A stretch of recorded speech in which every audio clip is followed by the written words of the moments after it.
หน่อไม้นึ่งสวยงามสีเหลืองทองสวยอลามเก็บได้กินนานโอ้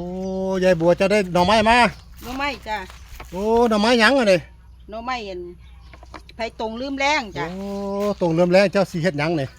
ว่าสิไปอันหนึ่งแล้วส่งให้ลูกไผ่จ้าโอ้ไปจัดการ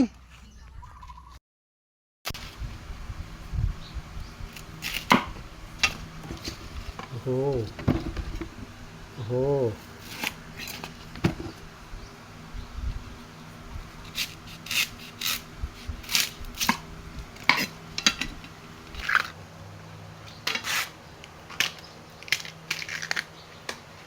โอ้โห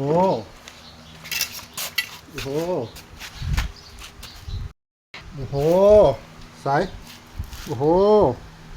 งามขนาดพี่น้องงามขนาดเอาตอนอ่อนโอ้โหเต้าปั่นพี่น้องโอ้โหขอให้มันงามให้มันน้มันคันำให้พอดีใส่ถุงได้นะมันคันบ่จังเก่านี่ ให้มันงามบ่ให้มันเป็นจังซี่นะโอ้ให้มันงามขี้ลายโอ้เดี๋ยวว่ามันคันละเก่าคือน่ะอันคือเขาเฮ็ดแล้วมันเก่าแล้วโอ้โหสำเร็จแล้วเป็นแนวนั้นแหละวิธีเก่าแล้วเรียบร้อยพี่น้องโอ้โหพี่น้องหนึ่งแล้วเรียบร้อย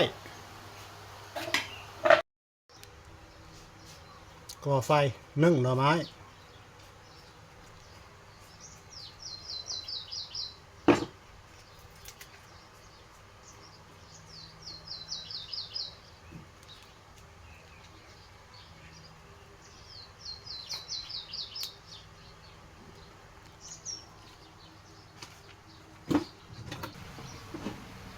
ไฟแล้วลุกแล้ว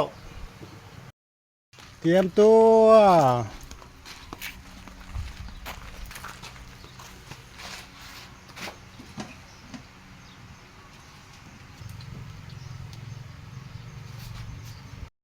ลูกได้ลูกสาวมาแต่งใหม่พี่น้อง โอ้ต้องได้ผ้าแล้วพี่น้องเอ้ยลูกสาวเพิ่นให้ผ้าก่อนนะพี่น้องเอ้ยโอ้อันหนึ่งให้มันสุกเร็วต้องได้ผ้าพี่น้องมันหน่อใหญ่เกาไม่มันงาม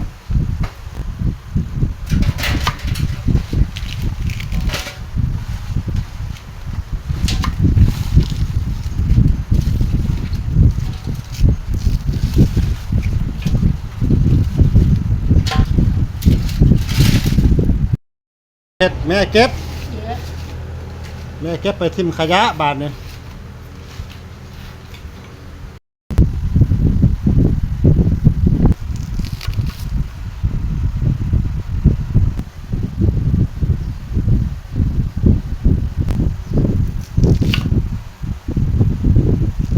ผ้าเพื่อ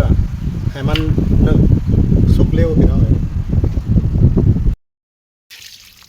ทำความสะอาดก่อน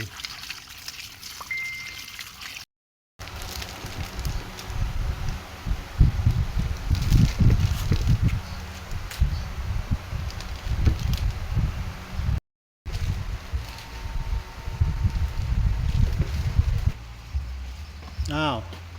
ใส่ถุงแล้วเราก็มานึ่งโอ้กว่าสิเป็นหน่อไม้หนึ่งพี่น้องเอ้ยบ่ธรรมดาเด้อนึ่งจนสุกพอได้พี่น้องเอ้ยแล้วก็ปิดหลังจากนึ่งแล้วเรียบร้อยพี่น้องเอาใส่ถุงมัดเด้อพี่น้องเด้อมาห่อยไว้เด้อเฮาก็สิกินได้เหิงเก็บได้นานสีเหลืองทองอลามพี่น้องเอ้ยเวลาเฮานึ่งสุกล่ะสวยงาม